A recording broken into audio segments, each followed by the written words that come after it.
Welcome, ladies and gentlemen. We're back for part 2. Just as a small update, what we'll do certainly is we will have a specific session somewhere next week maybe with Andy, where we will have his full explanation and a PowerPoint for you that we'll put on the YouTube channel, and that will also send as a specific link to you. So we're now in part of the program. We're going to go to the expert panel. So I would love to invite, apart from Sebastian, who you have seen before, also Frédéric van Heems, Group Remarketing Director, ALD Automotive, and Jost Dieckhaus, Vice President Remarketing Europe at Auto1, to join the panel. And I will unshare my screen so that you'll probably see all people a bit better. Okay, welcome, Frédéric, Jost. You're all okay? Connection works, so people will already be happy with that after this. So, what we have done is we have also prepared a few questions, which are mainly coming from the advisory board. But maybe as a start, we would love to hear all your opinions, maybe about the opening session as well. Silvan talked about Carvana. Of course, they operate mainly in US now, but what do you think about the situation in Europe, and would they be able to also have success here? Now, Sebastian, you have been warmed up a bit, so maybe you can start. Can do, definitely, Johan. Thanks. Well, I think I've touched on it in my presentation already. That I'm a great believer of progress. I'm a great believer of doing things differently and as such, I would definitely say they're going to be successful in Europe. And the question will be really, I guess, where can it win first and who will scale the quickest? I think Silvan touched on scale. It's really the key differentiator.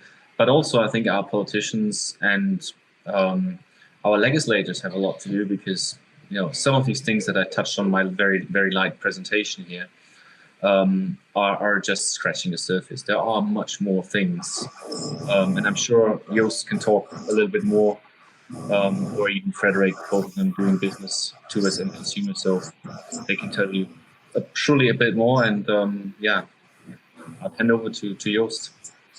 Okay, Jost. So hello everyone, also from my side here from Berlin. And obviously, I think if I would say this will not happen in Europe, I would work for the wrong company. With Autohero, we basically have kind of a Carvana business. Even though if you look at Carvana in detail, they're actually, what's very interesting is they're expanding into our direction. So they're going B2B, they're going C2B. And this is basically our core. And I think, like in a lot of the other verticals that we have seen before, it will take some time. And online used car trading is only at like 1%. And yes, there are challenges, especially in Europe with different legislation, different tax, and all the problems around it. But I think it will happen, definitely. Can also be that it will be multiple players. But I truly believe, obviously, that Autohero will play definitely a role in this. And we've shown, for example, with our B2B business, Auto1.com, that it is possible to do business across Europe and not just in one market. And I think we can do the same for Autohero. And Sebastian mentioned one of the biggest challenges before with the online trading is actually something that we have just solved for Autohero Germany. So it's not available Europe-wide, but it is available in Germany. So you can fully sell your car online, and basically when we deliver your new car in our glass truck, you can just give us your old car and we take it with us. I think, to summarize my opinion, I think it's definitely possible, but it's still a journey ahead of us. And are you also basically expanding this service to other countries then? So I think I can say that. I think it's obvious that this will be happen in all the markets. And if you look at our Autohero presence or Auto1.com presence, It is that we work in a very, very unified way. Yes, we adapt to the local situations, but overall, we have the same product in all markets. Okay, great. Yeah. Frédéric, yeah. I have exactly the same conclusion. Implementation of Carvana in Europe. Clearly, the US market is globally unified and very powerful to grow quickly. In some respects, the European market is close to the US market by its size. There's a strong demand for used car, particularly today, post-pandemic situation. There is a homogeneity of demand in terms of used car and a growing interest for consumer in player with a fully digital offering as Auto Hero, as Alde Car Market, or this new player. However, it differs in a number of ways. I just mentioned that, so different legislations, in particular around taxes. I would say we are very expert in Europe for these topics to develop specific taxations in different markets. And the market which is not unique and which is still needs to be adapted to certain particularities around the moment to sell retail a vehicle. And of operators in this space, it already exists, as mentioned by Jost, a very well-established operator with physical footprint, but also recent players with a digital offer. So European market is an attractive market for them, clearly, but with high barrier of entry for new entrants. And in any way, such a player will stimulate the market, and no doubt it could bring a positive approach, and I wish them a future. Okay. Okay. I was just trying to follow because sometimes the sound is going away a bit, but great. We have heard your explanation, so thanks. Now, we've been talking so far about Carvana, and we basically mentioned Cazoo and Kings and basically everyone else. But one type of player that we haven't talked about yet is the OEMs.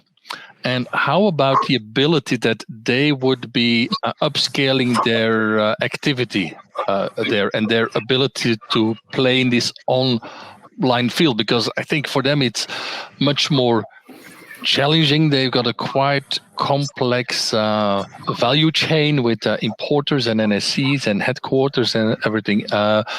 Sebastian, you have some experience with OEMs in the past. Maybe you can share your ideas basically around that? Can definitely do, Jon. Yeah, I mean, let's start from the beginning maybe. And one point that I mentioned as well, like, where does the consumer actually start? I think this is where the OEMs have the absolute advantage right now, because I'm sure Jost will know that getting to the unaided awareness levels of an OEM in marketing terms costs a fortune, and that is where the OEMs have, in my opinion, now the golden chance to give it either all away or to win it all by really renovating and going fully digital. And I think there are various activities within various manufacturers going on. We talk with a lot of them, and we have a lot of insights into them, and I'm very sure that a lot will happen in the next years. I think 2 weeks ago you saw Stellantis cancelling their current dealer contracts and announcing new ones. So these are the types of moves that you would expect. And I mean, knowing from some of the manufacturers I worked for, but also others, some of these things have happened in the past already. A lot of OEMs have already laid the foundations. Now it's about building it out and doing it. And you know what? I still don't think the fight is yet clear and it's won by one part of it. It's always going to be marketplace environment anyways. But if you look at the pure outset of the race, the OEMs are actually very well placed because they're probably miles ahead of unaided awareness when it comes to comparisons to like Cinch and Cazoo and Auto Hero. You guys, we know them, right? Because we read automotive press, we know what's going on. But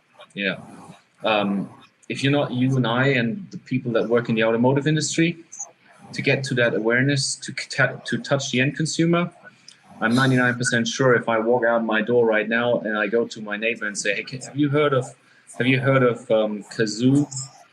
They'll probably say, what? Because they're not yet, they're only starting in Germany, right? If I say, have you heard about Auto Hero? They might say, yeah, well, there was something on television the other day. If I say, have you heard about BMW? The answer will be, yes, for sure. Well, and that's not just because I live in Munich, right? But yeah, Frédéric, what are your thoughts on that? Yeah, clearly, car dealers can clearly play a role in this transition by leveraging on their physical network, because they have as a source of the used cars, they can so mechanically this vehicle efficiently across Europe.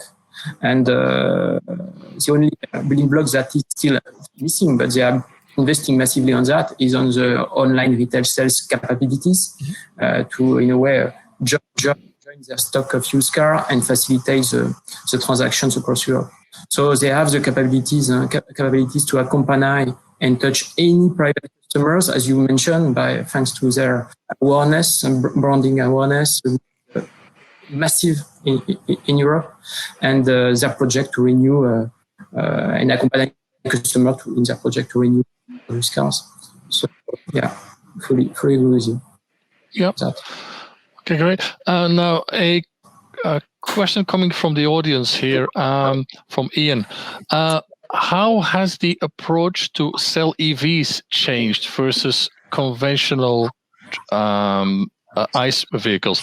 And maybe here, I don't know if Jost, Frédéric, you've got some experience on, is this working in the same way in your area, like B2B or B2C or whatever there? Jost, maybe? Okay, yeah, for us, obviously the EV share is not super big yet because we trade used cars. So we're talking about cars 3, 4, 5 years old. But in general, for us, it's mostly the same. Obviously, there are some, let's say, challenges around the battery regarding, for example, okay, what's the performance that's left over? How about leasing contracts? So leasing contracts are a very, very big topic. So a lot of batteries are leased or rented, and then you can sell them in some markets, but not in others. We also found a solution for that. But for example, then we normally benefit from buying a car, I don't know, in France or Germany, sell it somewhere in Europe. And then basically the OEM tells you, yeah, okay, you can sell the car there, but we will not lease the battery to this market. And then you need to buy the battery from the OEM, and you can imagine how much paperwork and administration this is. So it is possible, but for some vehicles, there might be some additional checks needed. Do you see this from ALD? Some change there, or some challenges, or is it more about a supply? I think we lost Frédéric. Lost Frédéric for a second. I'm sure here they will have a look at this to get him back in a sec. No problem. Maybe I can take 1 minute just on the question before. I just two thoughts, two additional, because you ask also if manufacturer will start into the game, and I think it's like, we have to clearly differentiate probably between new cars and used cars. And in the past, I can actually not say in the past because I'm not that long part of this industry yet. Still kind of like a newcomer. But what we've seen, or what we see today, is that OEMs hardly engage in used car trading. Yes, they do some things, but they're mostly interested in new cars. And I think this is something that will still be interesting, and it will be interesting if manufacturers will say used car is core of the strategy or not. And on top, I'm with Sebastian, building up a Carvana in Europe or building up this B2C, you need heavily marketing investment because you're developing a new market. And you can also see this with Auto Hero, where I think you've mentioned the European Championship, where we do a lot of TV sponsoring in Germany, but we also became sponsor of DTM. We became main sponsor of Hertha BSC Berlin. And we're still developing a new market. Okay, great. Now, have you seen any changes also in the online activities if we talk about other transactions like C2C, B2B? Is that changing a bit as well? Also to me or Sebastian? Yeah, maybe, yeah. Okay, we'll just then we'll just quickly start and maybe we get Frédéric back at some time. For us, so we mostly observe the, let's say, the C2B, B2B and B2C market. And I think my personal opinion is always that consumers drive a lot of the changes. And on the consumer side, they are also much faster when it comes to new technology or new trends. And I think I've mentioned the online trading. We actually, let's say, tested this product with our C2B brand, Wir kaufen ein Auto, where we changed during the pandemic away from a physical inspection to the online inspection with the customer. And that's how we were also able to use this technology for Autohero. And on the B2B side, I see that people are kind of like following, because people, they're in other ways of their life, they're consumers. And they're already adapted to new technology, to better user experience. And the only thing in the B2B world, it just takes longer, because you often have some layers of decision taking. People are employees. They cannot just wake up today and say, okay, let's use this new technology and you do this, or I don't know, let's stop physical auction and do online auctions. It's a joint decision of management and employees, and not just run by one person. So I'm 100% convinced we will also see more change and more investment in the B2B space. Okay. Now, Sebastian, before we've been talking about Carvana, and we hear a lot, and I think this is coming from some areas that people say online retailing basically isn't working. But what do you see? Of course, you've been talking about before about online trading as well, but what are the other important hurdles to you where why consumers don't go all the way, basically? Yeah, I think if you take a couple of really physical examples, and Jost, I'll be very interested to hear your views on, as you said, you cracked the German one. Be really interesting to see how many arms you had to get to. But I think about, in Germany, we still print a number plate, metal printed, right? And when you deregister the car and the change of ownership happens, that number plate gets taken off. So that has a very physical process that actually has to do with third parties. And yes, you can get service providers for everything, but it's just clunky. It is not great. There are last but not least, it's not environmentally friendly. That's where where my point before about talking to our politicians, we need to do a lot more. And I'm really surprised that the big auto lobbies are not working down that angle. If you think about, when I used to work in a previous life for Volvo, I remember we visited a dealership in Norway, and we were in Oslo, and the guy was saying, well, I've got a customer flying down from Tromsø tonight to pick up his car tomorrow morning. And I said, well, that's interesting. How does it actually work? And he said, it's as simple as we go online, we go to the website of the authority of car registrations, and we can register the car in his name when he's here. At the same time, this authority will ping out to his insurance company, and he can basically leave the car or the forecourt of our dealership completely electronically, right? And that's just one example. I tell you a little story of my time when I came back to Germany some 4 or 5 years ago. The European banking wasn't yet that you had real-time payments.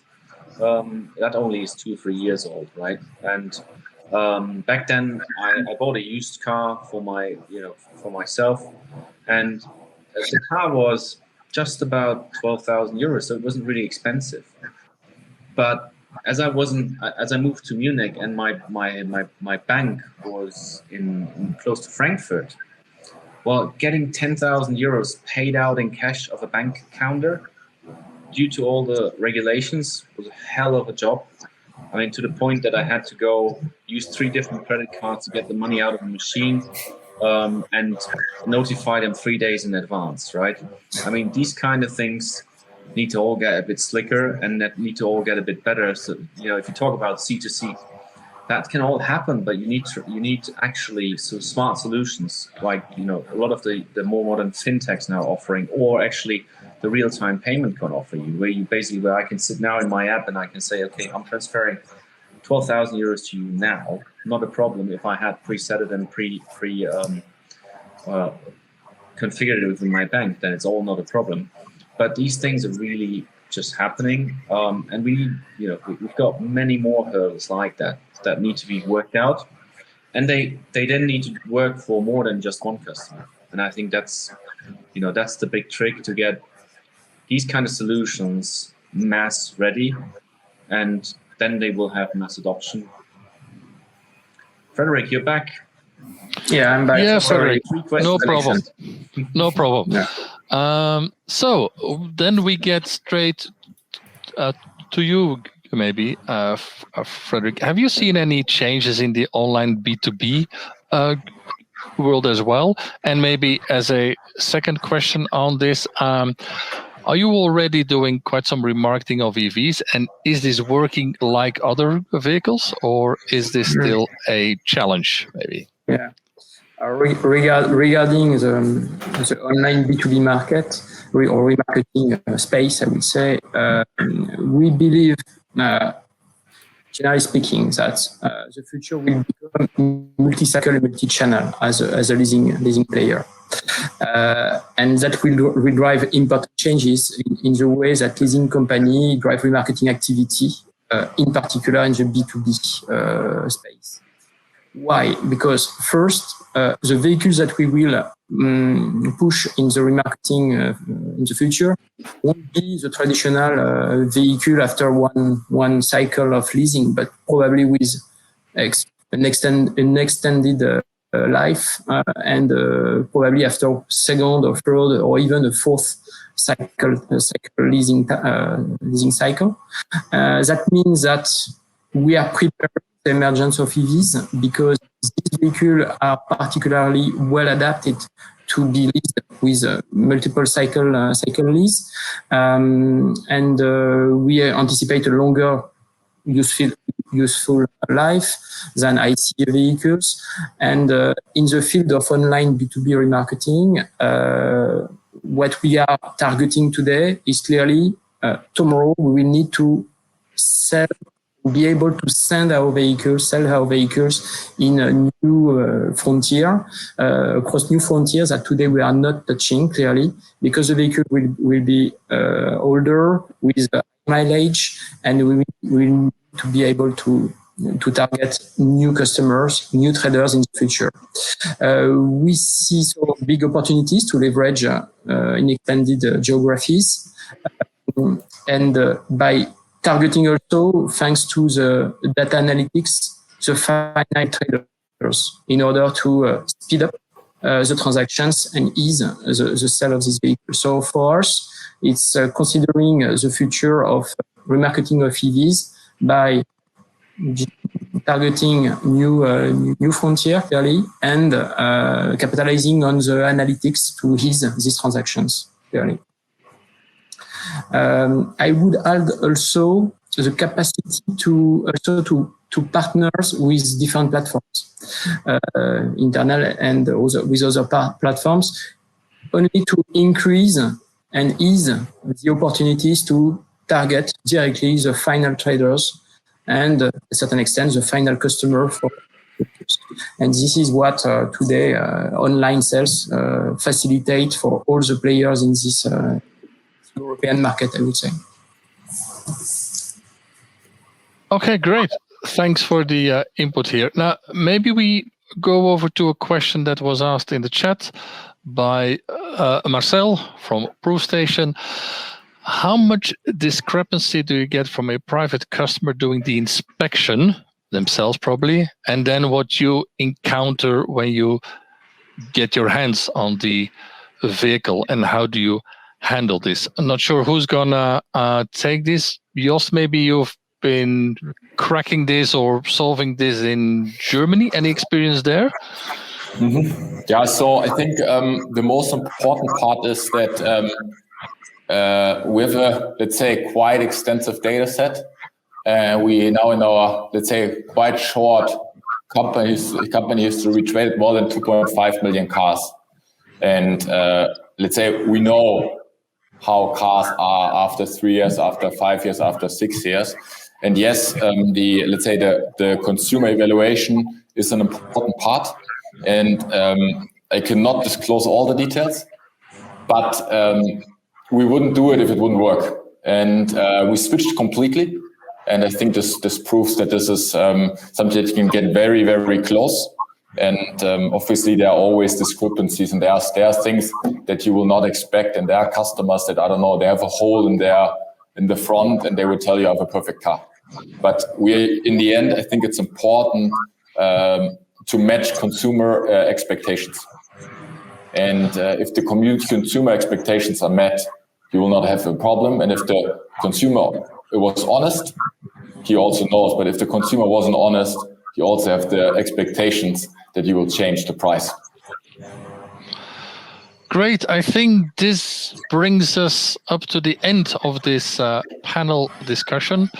I would like to thank the experts for their input. And if you got any more questions, I'm sure people know how to get in contact with you personally or here through the opportunities of the Hop-In event. Thanks a lot. And I will give now a view on what's remaining in the program. And also to Auto1, Jost, thank you for being as well a sponsor on this event. Thank you. Thank you. Let me share with you, I'm going to share a bit the program and what's happening right now. So we've had the expert panel debate, and what we'll now do is we'll go to 2 breakout sessions where you have the choice. And let me give you a view. These are the 2 breakout sessions from our gold sponsors that you could choose of. If you would, of course, and I'm sure you would love to see both of them, they will both be taped on a video, and they will be later available in the YouTube channel of Nexus Communication. So what I advise you now is you go to the left, and there you can go into the sessions tab, and then you can make your choice. Thanks a lot, and we see you after the break, because after that, so it's now half an hour breakout session, and then we'll see you after the break that we do, and that's at 15:40. Thanks a lot, and enjoy the breakout sessions.